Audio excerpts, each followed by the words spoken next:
Alright everybody, today's demo is going to be looking at how we can take a photograph and evolve it into something a little bit surreal and something that will perhaps capture the imaginations of our potential audience or market, however you want to look at it. So we'll start by just getting a subject that is of high quality, and you can probably find something on Unsplash where you can get some Creative Commons high quality images, but you could always take your own photos, which is going to mean you're going to be able to manipulate your subject and get exactly what you want. But for the purposes of this demonstration, you can just use the attached file that I've uploaded. So what we want to do is, well, we can do this in a few different orders, but why don't we start by making sure that we make a new document in Photoshop, and we're going to make it 16 inches by 20 inches. When in doubt, that's a really good size to go with. It means it'll be big enough to print large if we want to, and we can always shrink it down. Make sure your resolution is set to 300 pixels per inch, not centimeter. It's just auto-correcting there. Okay, there we go. So 16 by 20 inches, 300 pixels per inch. That looks good. So we're going to hit create. And then what we're going to do is we're going to bring in our image and drag it to the top here. So we've got our subject here that we've got off Unsplashed. Now we should double check to see if the size is good, and we can see that we have a large photograph here, which is going to work out really well. I can also just tell by the size of the image and the dimensions. 5,000 by about 3,500 pixels tells me this is going to be a nice big image. It's gonna have a lot of pixel definition, and the overall quality should work well. So I'm happy with that. Gonna hit OK. All right. So for selections, we're gonna go over here on our toolbar, and we're going to use the Object Selection tool. We're then going to drag a box around our subject, and you'll see that when we drag the box around, that it does a pretty good job, but it doesn't do a perfect job. So we're going to do a couple things here. We're going to first grab the Quick Selection tool, which is right underneath the Object Selection tool. We're going to zoom in with Command plus or Control plus, and we're just going to paint over some spots that Photoshop didn't quite get. If we overpaint, which happens often, you can hit the Alt button if you're on a PC, or the Command button if you're on a Mac. So hold down the Alt or the Command and then just paint over the area that was over selected. So I'm going to paint along the jacket here, and I'm going to notice that it's just picking up more of the jacket, and there I've over selected again, so I'm going to hold down Alt, and I'm going to get the hand here, the edge of the finger, and just sort of work my way around. I'm not too worried about some of the smaller details because I'm going to use another brush in a moment here that's going to do a nice job, especially with the hair. Hair is tricky, but Photoshop has really come a long ways in terms of how the selection tools work, and this brush we're going to use momentarily is going to really help us out a lot with that. So I am just making sure that I take my time in this step, because if we're going to put all this time and effort into making this piece, we don't want to rush the selection step and then be fighting it for the rest of the composite that we're creating. We're going to be really happy that we took a little extra time to get a good selection and to make it worth our time that we're going to invest in this. All right, so next up we're going to go to this little oblong box here, select and mask, and we're going to grab this little brush here that looks like a brush that's on fire. It's called the Refine Edge brush tool. If you don't like the red kind of quick mask looking background, you can change it to an onion skin, or you can see what it looks like on white or black, or if you just see how the selection looks. There's all different backgrounds you can have. I'm going to just try onion skin, and then I'm just going to paint in here with this refine edge tool, and I'm gonna actually I don't like how it did that. I'm gonna Command Z on that one, but I can already see what a nice job it's done on the hair. It's really picking up like those fine pieces of hair, which are always really tricky to do with selections. And I'm just kind of, once again, just going around the object a little bit here. I tried to do the shoe, didn't do a very good job, so I'm just going to Command Z that. I might just go in with an eraser later, deal with that, but one last spot here just by the edge of the hair. Just want to get those little wisps there. That looks better. Okay, we're going to hit OK. And then we're going to zoom out a little bit with Control minus or Command minus. We've got our selection now. We're going to hit Command J. And what that does is it makes a duplicate of whatever we have selected. So you can see that just the figure is now duplicated or on layer 1. If I turn off the background now, I can actually see my selection. Looks pretty good. I'm going to grab the Move tool and going to drag this up to Untitled 1. Oops, where'd that go? There it is. And I'm going to drop it in. Okay. So you can see that this photo, although it's of good quality, it is going to be a little bit small. I'm going to do something that I don't love having to do, but I'm going to stretch this, and for the purposes of the demo, this is okay. If this was something I was going to be doing for a client and it needed to be of the highest quality, I would have shot the photo with my own subject and made sure that it was put in the highest possible resolution and size so that I didn't have to worry about any compromise. But if we zoom in here, and the test is always by zooming into 100%, on this tab here, you can see that it's actually it's not terrible. Like there is some breakdown, but for a sort of a graphic style ad, which we're sort of going for in this project, I think we're going to be okay. All right. Okay, so what we'll do now is we will just double check. Always a good idea to double check. Image size, 16 by 20. Yep, 300. All right, I can proceed. And I know that I set this up properly, but it's always a good idea just to make sure that you did, because in Photoshop, if you make a bunch of work and then you realize later it's too small, you can't resize it. What will happen is you're just stretching existing pixels and you're going to get low quality results. Okay, right before we start creating some of the color swirl effects we're going to get into, we have to take our subject and duplicate them several times. All right, so make sure you're on the main subject right now, and we're going to hit Control or Command J, and that's going to make a copy. You'll see the copy is above, and if you use your arrow key, just nudge it down a few times, like tap it maybe 3 or 4 times just to make this duplication happen. And we don't want to go left or right, we just want to go straight down because we don't want to have any deviation. Hit Control again, couple of taps, hit Control again, couple of taps with your key, Control again. It's okay if you're like a little bit off here, like you don't have to have exact pixels, but this effect is kind of cool on its own, right? The next step here is to select all of these copies except the first one. So leave the main subject, but just select all these. And the way to select multiple layers in Photoshop is just to hold down Shift and click the first and last item. Okay, once these are selected, right click, and I want you to choose Merge Layers. All right, and now we can turn visibility off just for the moment on the main subject. And we're going to use this copy, this kind of weird multi-copy of our subject to do the next step. Now we're going to make a selection from the leftmost point to the rightmost point. And sometimes if you have a subject that's totally symmetrical, you can draw just like one single rectangle and it's a quick job. But on this one, you'll notice that, and I'll grab my marquee tool, it's this dotted rectangle up here. If I try to draw all the way across, it doesn't reach the hands because the hands are a little bit tilted.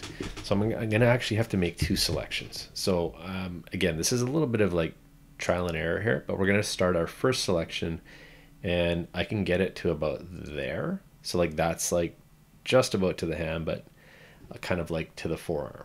Okay, and see that my selection is about 37 pixels high, which is good. I mean, this is kind of an eyeball situation here.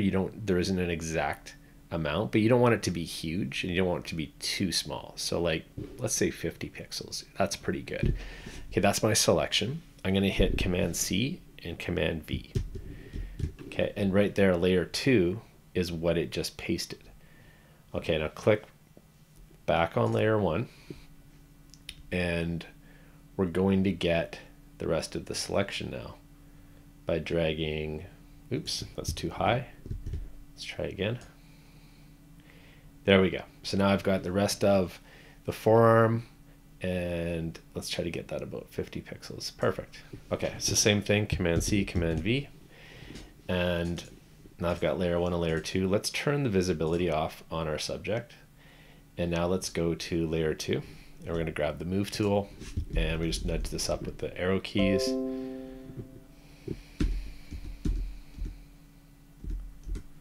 Okay, that's pretty good.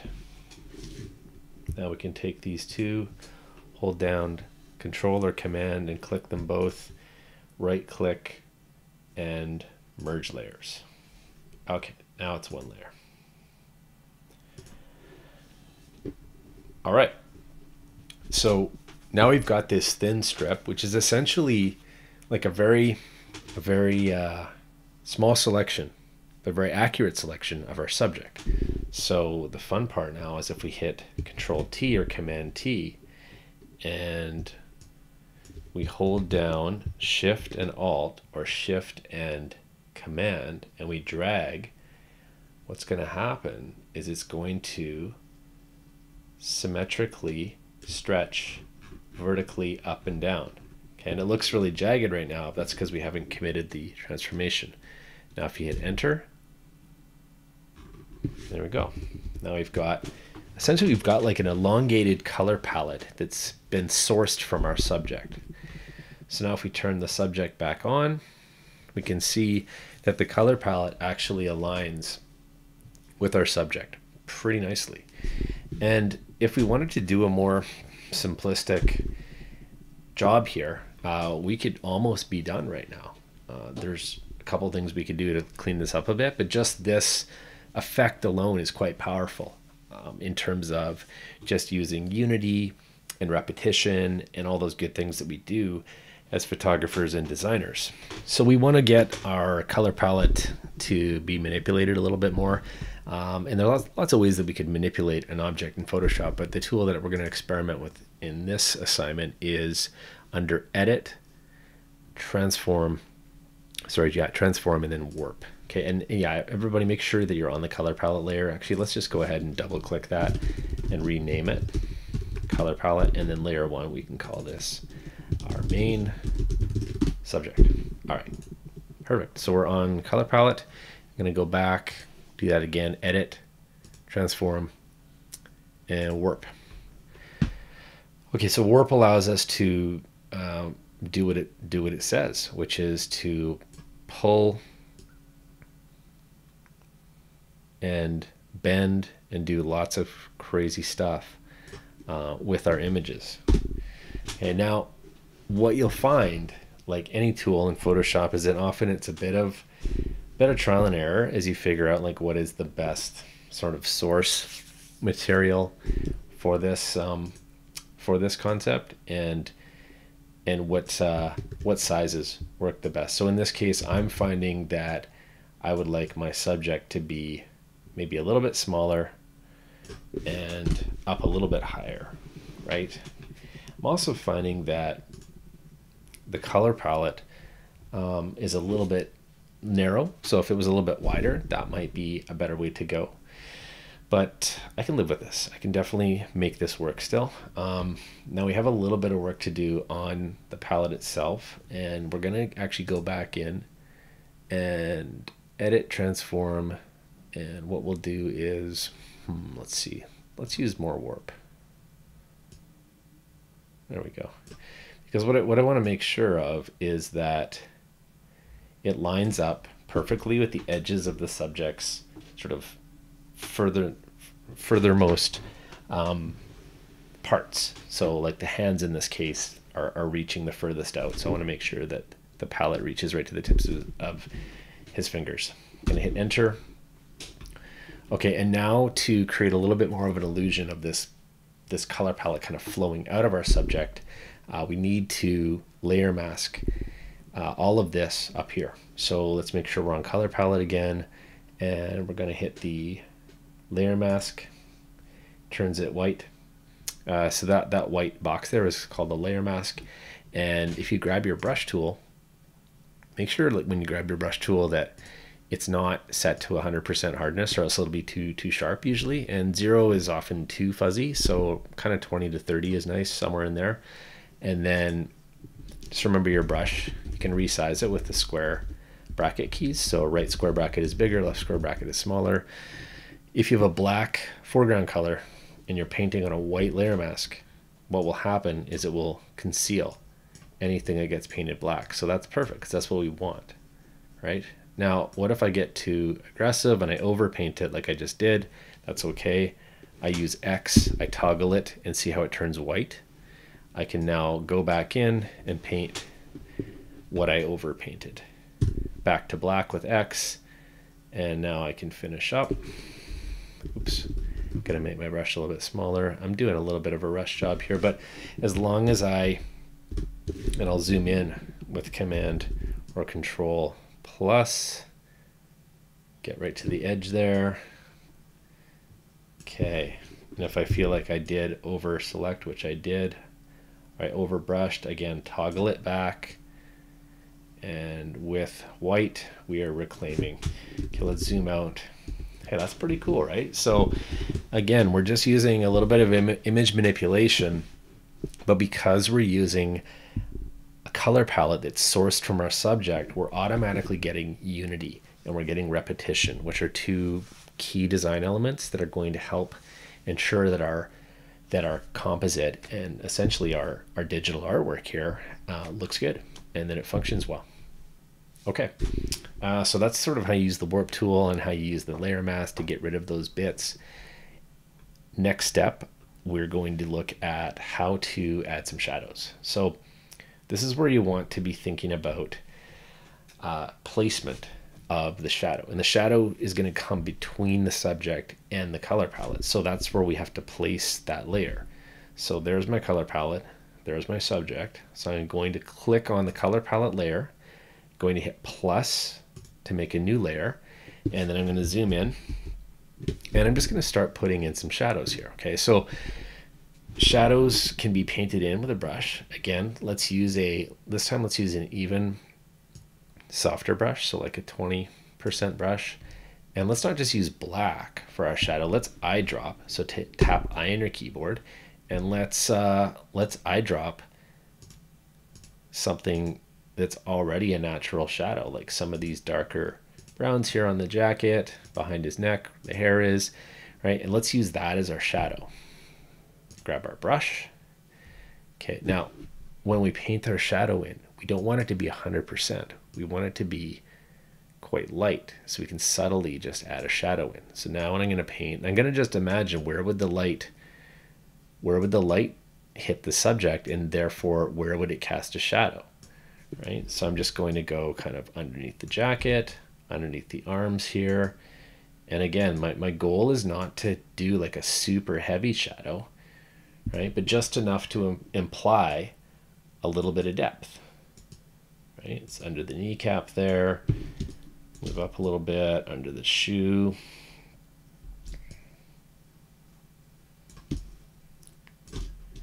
All right, that's cool. Right?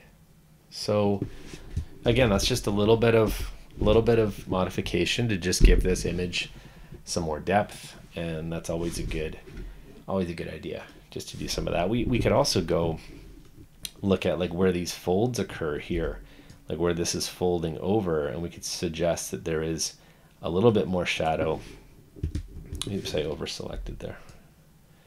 A little bit more shadow just in here where these overlap. Okay, so I settled on doing a Simon's ad here. So I went online and I looked at a couple brands, and Simon's I thought had a good slogan for this time of year. They've got they've got something called Orchestrate Joy. So I thought, oh, that's perfect. That could work really well. So what we want to do is we want to add in some font here. Okay, so let's go to the main subject. That's our topmost layer. And we're going to grab the T or text tool here. We're going to click once. We're not going to click and drag. We're just going to click once. And we're going to use like a nice bold font. So if you have Helvetica on your laptop, try that. If you don't have Helvetica, you could try Futura. Futura Bold is really good. And we want to have all caps.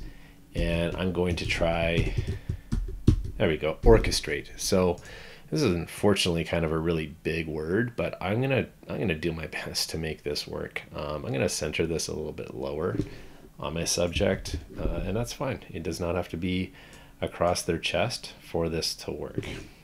I'm also going to just double click that, change it to white, because I think white will jump really well, or at least it will read better. Okay, so that's my that's one text layer there, so Orchestrate, and then I'm going to click a second text layer here, and this one, I'll go up here again. This is going to read Joy, and you can barely see it. There it is. Okay, going to hit Command or Control T, and I'm going to make that a lot bigger. Maybe that's too big. There we go. That works. The off centering is actually kind of cool. I like that. Okay. And you know, we could be done. We could be done right now. That actually looks pretty good. But I will show you a couple tricks you can do with some font, which you might enjoy. One of them is sort of being able to delete the center, or like the innermost part of the font, so you can kind of see through the letters, which is sort of fun.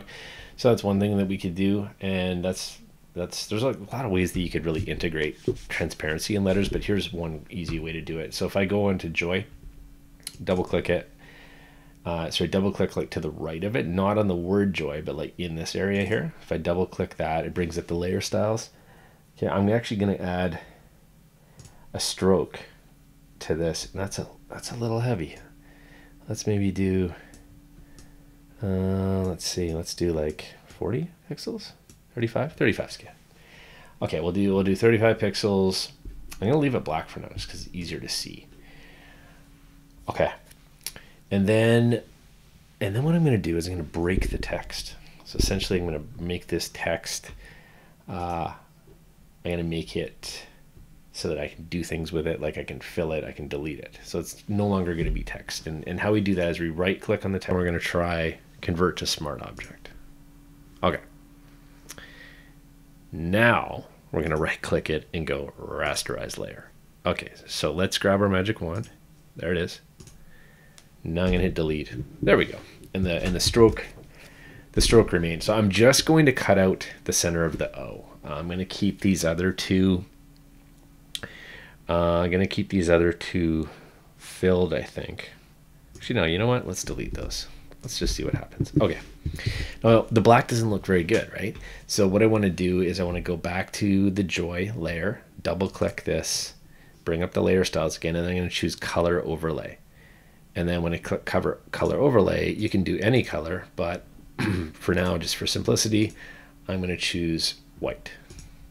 Okay, there we go. So now I've got my type, and I've got a little bit of transparency, which is kind of cool. What else do I need? Oh, I need the I need the Simons logo. So I'm going to go to Google, good old Google, and get the Simons logo. And I want the rectangle with the typeset. I'm going to copy this image back into Photoshop. Command V, Tiny Simons. There we go. All right, if I had time and I was doing this for keeps, I would want to bring this into Illustrator and image trace it so that it was a good quality vector. But for the purposes of the demo, I can live with stretching this a little bit. But I know that if this was something I was handing in, say, to my teacher to be marked, I would want to make sure that that was much higher resolution. Okay, so a couple things we can do here. One is to is to consider, do we want this white background, or do we want to coordinate more with the Simon's green? So what we can do on the bottommost layer is make a new layer, and see this little black and white circle here? If we click that and we go solid color, it brings up the color picker instantly. And now we can bring this little bullseye outside and we can actually target the Simon's green, and then it matches it exactly. And it actually did something unintentionally that I really like. It got rid of the rectangle, and now I'm just left with the typographical Simon's logo with a little leaf, which looks really nice. So I'm pretty happy with that. I don't really know what this is, but is it orchestrating joy? I think so. Is it perhaps inviting a lot of interpretation? Yeah. And ultimately, that's probably a good thing in a design if I'm making people think and wonder, and hopefully not confuse them too much. Right, so what I'm not going to demonstrate now, what I would like you to do is to try different brands and different slogans to see how it changes the original image. Like, we're not going to change the subject or the little warpy palette thing. We're just going to change the color palette and the company and the message, and see how much impact that can have just by changing those few things. All right, one last thing we're going to do is save this for in 2 different formats, and I've been saving as I've been going, so Control S or Command S all the time just in case it crashes. But let's just double check. File, Save As, and I've got it saved as the demo for Swirly Ad. Perfect. Going to cancel that because I've already saved it, and then I'm also going to save it as a PNG because that's a good quality compressed image. And medium file size is fine. Let it finish. There's the progress bar down there. It might take a little while. Depends on how many layers you have, and we're done. Okay, that's it.